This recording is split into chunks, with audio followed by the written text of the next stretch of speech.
മതി മതി, എന്നെ ഇവിടെ ഇറക്കി.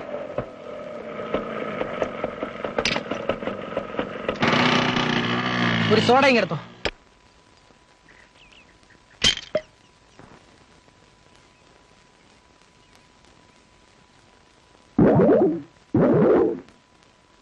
ഇതെന്തോടോ ബ്രേക്ക് ഡാൻസോ? ബ്രേക്ക് ഡാൻസ് ഒന്നുമല്ല. ഷോപ്പില് സോഡ ഇല്ലായിരുന്നു. ഒന്നും ചേർക്കാതെ 2 ലാർജ് അടിച്ചു. സോഡ ഉള്ളിൽ ചെന്ന് അതുമായിട്ടൊന്ന് മിക്സ് ആയിക്കോട്ടെ. മിക്സ് ആവാനോ? ആ, ഓ, തലയ്ക്ക് മദ്യം പിടിച്ചല്ലേ? മദ്യം പിന്നെ തലയ്ക്കല്ല നടുവിനാണോ പിടിക്കുന്നത്? ശാന്തപ്പാ, ഞാൻ മമ്മയടുത്ത് പറഞ്ഞ് ഇത്തവണത്തെ ചിട്ടി തനിക്ക് പിടിച്ചേരും. വേണ്ട, വേണ്ടേ? കിട്ടുമ്പോ മതി. ഈ പേര് പറഞ്ഞ് എന്നെ കൊണ്ട് കുപ്പി വാങ്ങിപ്പിക്കാനല്ലേ? തനിക്കും ബുദ്ധി വന്നു തുടങ്ങിയോ ശാന്തപ്പാ? ഫുള്ള് വേണ്ട, ഹാഫ് മതി. നടപ്പില്ലയൊക്കെ. ദേ അച്ഛനാര് വരുന്നു, ഒന്ന് വളച്ചു നോക്ക്. അച്യുതനാര് വളയണമെങ്കിൽ അയാളുടെ ദേഹത്ത് മയിലെണ്ണ വരട്ടണം. ഈ ആളുകളെ കൊണ്ട് ഞാൻ തോറ്റു. എല്ലാവർക്കും ഞാൻ തന്നെ വേണം അധ്യക്ഷനായിട്ട്. ഇന്ന് പഞ്ചായത്തിന്റെ വക ആട് വിതരണം, അധ്യക്ഷൻ ഞാൻ.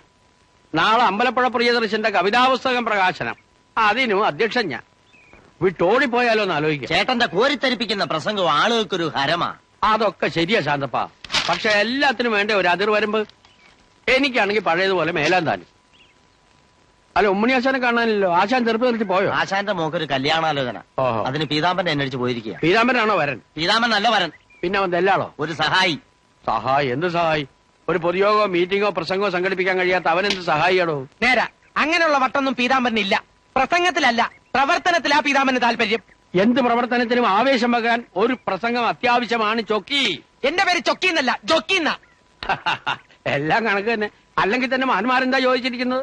പേരിൽ എന്തിരിക്കുന്നു വിഭവം? ജോ എന്നുള്ളത് ചോ ആക്കി, അതിലെന്താ? എന്നാലേ ഞാനൊരു കാര്യം ചെയ്യാം. ആ. അച്യുതൻ നായർ എന്ന പേരില്ലേ അങ്ങോട്ട് മാറ്റിക്കളയാം. ഓ,